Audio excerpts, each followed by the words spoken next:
প্রশ্নটা আছে তোমাদের অষ্টম শ্রেণীর যে বাংলা পরীক্ষাটি রয়েছে সেই বাংলা পরীক্ষার রচনামূলক প্রশ্ন দৃশ্যপটবিহীন যে প্রশ্নটি রয়েছে 1, 2, 3 এই 3টি প্রশ্নের সঠিক উত্তর করতে চলেছি। এছাড়াও এই বাংলা পরীক্ষার সকল প্রশ্নের উত্তর অলরেডি কিন্তু আমরা আমাদের এই চ্যানেলে আপলোড করে দিয়েছি। যারা সেই সকল প্রশ্নের উত্তর চাচ্ছ তারা চলে যাও এই ভিডিওর ডেসক্রিপশনে, সেখানে গেলে বা একটা প্লেলিস্টের লিঙ্ক, সেই লিঙ্কের মাধ্যমে তোমরা তোমাদের সকল বাংলা পরীক্ষার সঠিক উত্তর পেয়ে যেতে পারো। তো চলে যাও, যাদের বাকি প্রশ্নের উত্তরগুলো লাগে তারা চলে যাও ভিডিওর ডেসক্রিপশনে এবং সেখানে গিয়ে সকল প্রশ্নের উত্তর দেখে নিতে পারো। কিন্তু আজকে আমরা যেটা দেখাবো সেটা হলো রচনামূলক প্রশ্ন 1, 2, 3 এই 3টি প্রশ্নের সঠিক উত্তর দেখাবো। তো দেখো এখানে তোমাকে বলা হয়েছে রচনামূলক প্রশ্ন দৃশ্যপটবিহীন প্রশ্ন, যে কোনো 3টি প্রশ্নের উত্তর দিতে হবে তোমাকে। এখানে 5টি প্রশ্ন দেওয়া রয়েছে 11, 12 থেকে 15 পর্যন্ত। এই 5টি প্রশ্নের মধ্যে আমি তোমাদের একটু সাজেশন দেওয়ার চেষ্টা করব। সাজেশনটা হলো তোমরা এই 11 নম্বর, 12 নম্বর এবং 13 নম্বর এই 3টি প্রশ্নের উত্তর করবা। এতে তুমি লেখা যতই খারাপ বা ভালো হোক না কেন এই 5 মার্ক 15 মার্ক তুমি খুবই অনায়াসে এবং খুবই অল্প সময়ের মধ্যে তুমি পেয়ে যাবা। এবং এই 14 নম্বর এবং 15 নম্বর প্রশ্ন দুটি অনেকটাই বড় রয়েছে। তো এই প্রশ্ন দুটি লিখতে হলে তোমার মিনিমাম 20 থেকে 30 মিনিট সময়ের দরকার। তো এটা আমি মনে করি এটা সময় বাহুল একটি প্রশ্ন, যাতে তুমি অন্য প্রশ্নের উত্তর কিন্তু নাও করতে পারো। তো আমার রিকমেন্ড থাকবে এই ভিডিওতে যেই 3টি প্রশ্নের উত্তর দেখাবো অবশ্যই এই ভিডিওটা খুব সুন্দর করে দেখবা, প্রয়োজনে স্ক্রিনশট দিয়ে নিবা যেন পরবর্তী প্রশ্নের উত্তরগুলো দেখতে বারবার ভিডিওতে আসতে না হয়, ঠিক আছে? আর চ্যানেলটি যদি সাবস্ক্রাইব করে না থাকো এই সুন্দর সাজেশনটা দেওয়ার জন্য অবশ্যই চ্যানেলটি সাবস্ক্রাইব করতে পারো বলে আশা করি।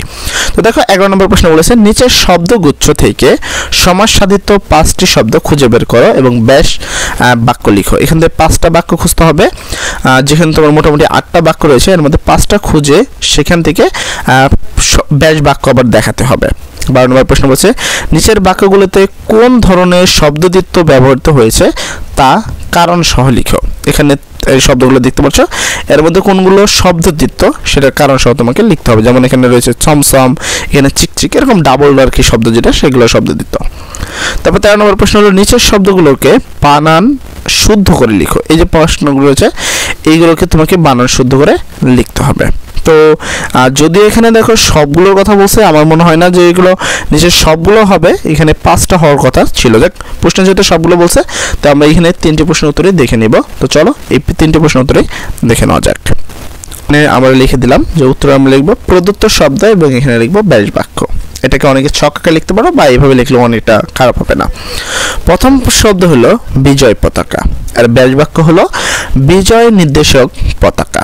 2 নম্বর হলো মুখচন্দ্র, সেটার ব্যাস বাক্য হবে মুখচন্দ্রের ন্যায়।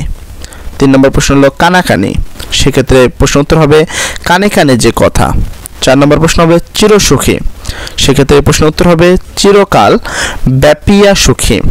তারপর 5 নম্বরে থাকবে হলো ছাত্রাবাস, সেক্ষেত্রে উত্তর হবে ছাত্রের জন্য যে আবাস, ঠিক আছে? আবাস বলছে এখানে কিন্তু আবাস হবে, ছাত্রের জন্য যে আবাস। তো এই হলো তোমাদের প্রথম প্রশ্নের সঠিক উত্তর। এখান থেকে চাইলে তোমরা স্ক্রিনশট দিয়ে নিতে পারো, যেন বারবার ভিডিওতে এসে তোমাদের দেখতে অনেকটা অসুবিধা হতেই পারে। সেক্ষেত্রে স্ক্রিনশট দিয়ে নিয়ে পড়লে আমি মনে করি সেই জায়গাটা তোমাদের অনেকটা সুবিধা হবে এবং পড়তে অনেকটা সুবিধা হবে। তো চলো এর পরবর্তী প্রশ্ন উত্তরটি দেখে নিই। তার আগে যারা আমাদের এই চ্যানেলটি সাবস্ক্রাইব করেনি তাড়াতাড়ি আমাদের এই চ্যানেলটি সাবস্ক্রাইব করে ফেলো। তো এর পরবর্তী প্রশ্নে বলা হয়েছিল যে তোমাকে শব্দদ্বিত্ব শব্দ কোনগুলো সেগুলোকে চিহ্নিত করতে হবে, মানে সেগুলো নিচে আন্ডারলাইন টানতে হবে, কেন তার কারণগুলো উল্লেখ করতে হবে, যেটা সেখানে দেওয়া ছিল না। তো আমি প্রথমে 1 নম্বরে লিখবো চিকচিক করে বালি কোথাও নেই কাদা। এখানে চিকচিক হলো শব্দদ্বিত্ব শব্দ, ঠিক আছে? কারণ এই শব্দ প্রাকৃতিক ধ্বনির অনুস্করণে শব্দদ্বিত্ব তৈরি হয়েছে। 2 নম্বরে এখানে বলছে ভয়ে গা ছমছম করেছে, যেখানে ছমছম হলো শব্দদ্বিত্ব শব্দ। এখানে ছমছম ধনাত্মক দ্বিত্ব, ঠিক আছে? এখানেও প্রাকৃতিক ধ্বনির অনুকরণের শব্দদ্বিত্ব তৈরি হয়েছে। তারপরে হলো এখানে 3 নম্বরে লিখবা হলো ছেলেটিকে চোখে চোখে রাখো। এখানে চোখে চোখে হলো শব্দদ্বিত্ব, এখানে চোখে চোখে হলো পুনরাবৃত্তি দ্বিত্ব, কারণ এখানে একই শব্দ পরপর 2বার ব্যবহার করা হয়েছে। 4 নম্বর হলো লোকটি হনন করে হেঁটে গেল। এখানে হনন ধনাত্মক দ্বিত্ব শব্দ, কারণ হনন প্রাকৃতিক ধ্বনির অনুকরণে সৃষ্টি শব্দদ্বিত্ব। তারপর 5 নম্বর হলো তাকে দেখতে নরম সরম মনে হলেও সে মানসিকভাবে খুবই শক্ত। এখানে নরম সরম অনুকারদিত্য, কারণ এই শব্দ পরপর কাছাকাছি চেহারার শব্দ ব্যবহার করা হয়েছে। এই হলো তোমাদের কারণ সহ 5টি শব্দযুক্ত শব্দ। আশা করি তোমরা বুঝতে পেরেছো।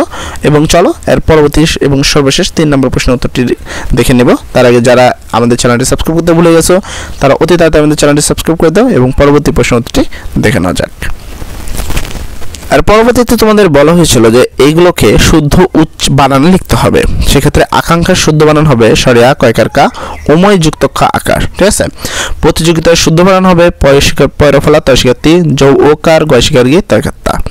তারপর অস্তিত্বর প্রতিবারণ হলো দন্তা শয়তয় হিসি, তারপর দন্তা তয় বয়, ঠিক আছে। তারপর হলো শিক্ষা ব্যবস্থা, এর বানান হবে শয়শিকাশি যুক্ত ক্ষয় আকার বয়জফলা ব দন্তা শয়তয় আকার। তারপর সমীচীন বানান হলো দন্তা স ময় দীর্ঘি চয় দীর্ঘি দন্তান্ন সমীচীন, যেখানে এখানে হিস্যে রয়েছে। পিপলিকা বানান হবে পয়শিকার পি পয় দীর্ঘি লয়শিকার লি কয়কার কা। তারপর সান্ত্বনা বানান হবে দন্তা শেষা নয়তয় ব দন্তা নয়কান্না সান্ত্বনা। শ্রদ্ধাঞ্জলি বানান হবে তালিবর শরফ দয় ধয় আকা ইয় জয় লয়শিকাল্লি শ্রদ্ধাঞ্জলি। এছাড়াও তুমি বানানগুলো দেখতে পাচ্ছ। তোমরা এইভাবে পরবর্তী প্রশ্নের উত্তরটিও লিখে দিবা।